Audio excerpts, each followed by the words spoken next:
kata Rasulullah, "Man kana yu'minu billahi wal yaumil akhir." Barang siapa yang beriman kepada Allah dan kepada hari akhir,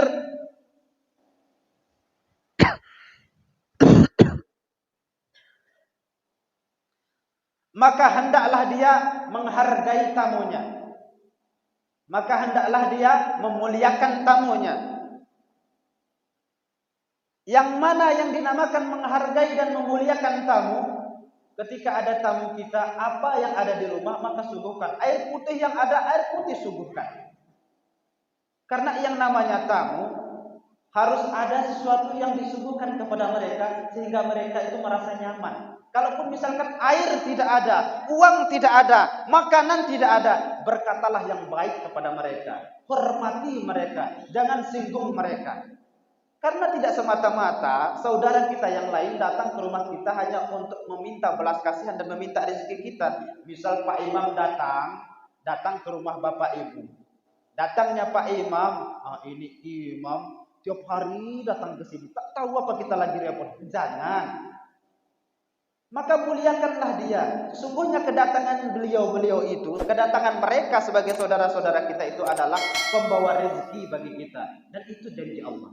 Pasti ada rezeki. Kalaupun misalkan tidak ada rezeki yang didatangkan oleh imam, ada rezeki dari yang lain sudah dijanjikan oleh Allah. Maka muliakan tamu itu. Jangan sampai ketika orang miskin yang datang tak mau ditegur, tak mau disapa. Jangan.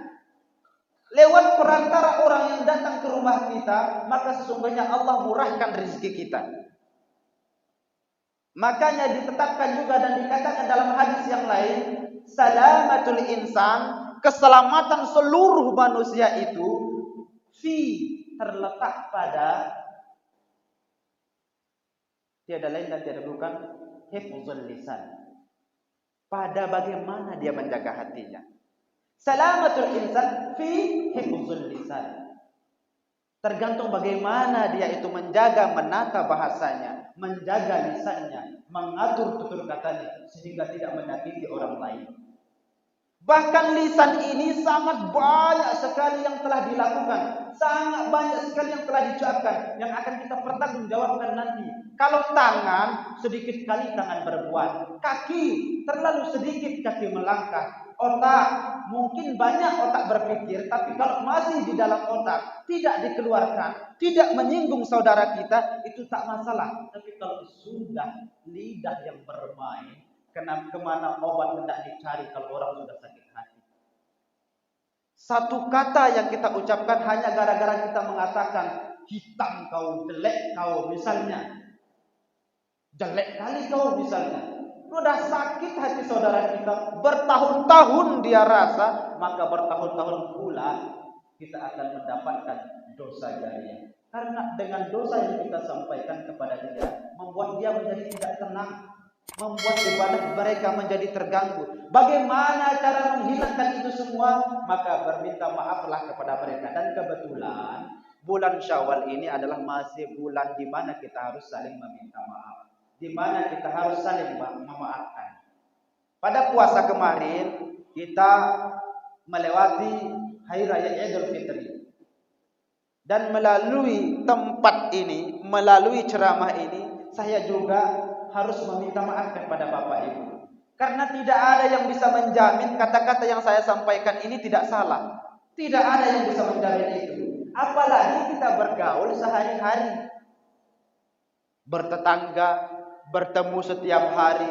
Itu sangat-sangat banyak sekali kemungkinan bahwa kita akan ada salah dengan saudara kita. Salah dengan tetangga kita. Maka saling bermaaf-maafanlah antara satu dengan yang lainnya. Kalau sama tetangga, misalkan kita kurang bergaul karena terlalu banyak pekerjaan yang kita lakukan di kantor, maka pasti ada hubungan dengan rekan kerja. Pasti ada hubungan dengan rekan kerja. Maka hati-hatilah dalam bertutur kata, hati-hatilah dalam bertingkah laku.